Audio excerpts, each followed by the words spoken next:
हरे कृष्णा, राधे राधे।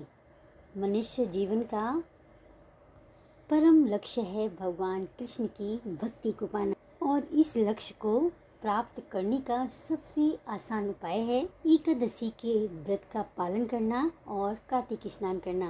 एकादशी भगवान को अति प्रिय है और कार्तिक मास भी भगवान श्री कृष्ण को बहुत ज़्यादा प्रिय है। जो भी इस पवित्र व्रत का पालन करता है, कार्तिक स्नान करता है, वह भगवान की कृपा का पात्र बन जाता है। रमा एकादशी के व्रत का पालन करें, कार्तिक स्नान भी करें और भगवान के नामों का ज़्यादा से ज़्यादा प्रचार करें, क्योंकि यह भी एक सेवा है। आइए इस वीडियो में आज श्रवण करेंगे कार्तिक महात्म का अध्याय 10। अध्याय 10 पावन पवित्र फलकारी है। बड़ी मन भाव से सुनिएगा। पहले एक जयकारा लगाते हैं। बोलो लक्ष्मी नारायण भगवान की जय।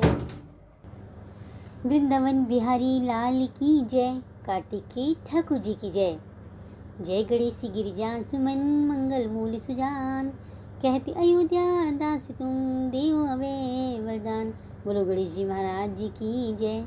अपने अपने गुरु महाराज जी की जय। आइए कार्तिक महात्म का 10वें अध्याय में आगे की कथा सुनते हैं। राजा पृथु पूछने लगे कि हे मुनि, आपने कार्तिक मास में विष्णु की पूजा का महत्तम कहा।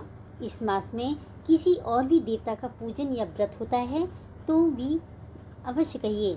नारद जी कहने लगे कि हे अश्विन शुक्ल पूर्णमासी को ब्रह्मा जी का व्रत होता है, कार्तिक कृष्ण चतुर्थी को गणेश जी का तथा अष्टमी व अमावस को श्री लक्ष्मी जी का व्रत होता है।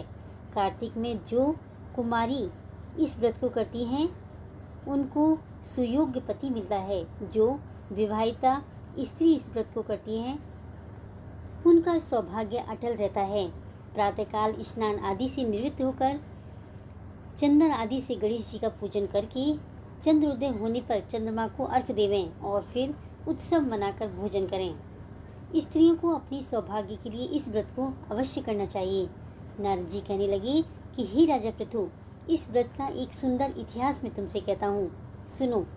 भद्रवती नाम की एक पुरी में सुधर्मा नाम का एक राजा था। उसके रविदत्त, सुशर्मा, जयशर्मा और सुशोभन नाम वाले 4 पुत्र और वीरमती नाम वाली कन्या थी। उस कन्या वीरमती का विवाह देवव्रत के साथ हो गया। वे दोनों बड़े ही प्रेम के साथ रहते थे। एक दिन अचानक घर में बैठे हुए देवव्रत को सांप ने काट लिया, जिससे उसकी मृत्यु हो गई।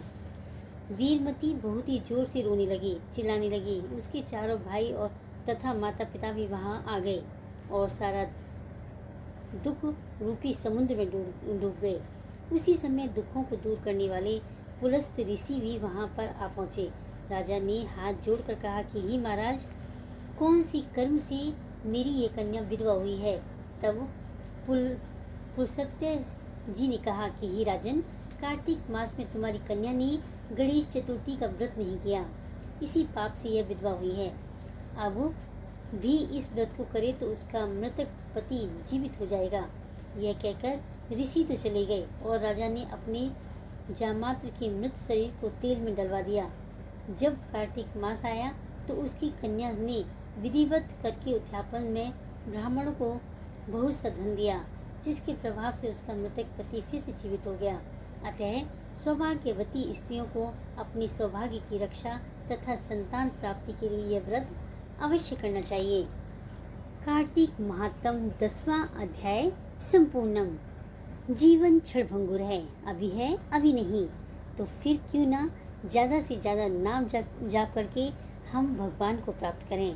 भगवान की भक्ति, भगवान की प्रीति और भगवान की भक्ति प्राप्त की जा सकती है। इसलिए कलयुग केवल नाम आधारा, सुमिरि सुमिरि नर उतरहि पारा। कलयुग केवल नाम से आधार है। इसीलिए कलयुग में ज़्यादा से ज़्यादा नाम का जाप करें। भगवान के श्री हरि के नामों का ज़्यादा से ज़्यादा प्रचार करें, क्योंकि ये भी एक सेवा है। वीडियो अच्छी लगी हो तो लाइक करें, कमेंट करें, मीनूज़ लाइफ स्टाइल को सब्सक्राइब करें ऐसी ही अच्छी अच्छी वीडियो देखने के लिए। कल कार्तिक महात्म में अध्याय 11 में आगे की कथा सुनेंगे। हरे कृष्णा।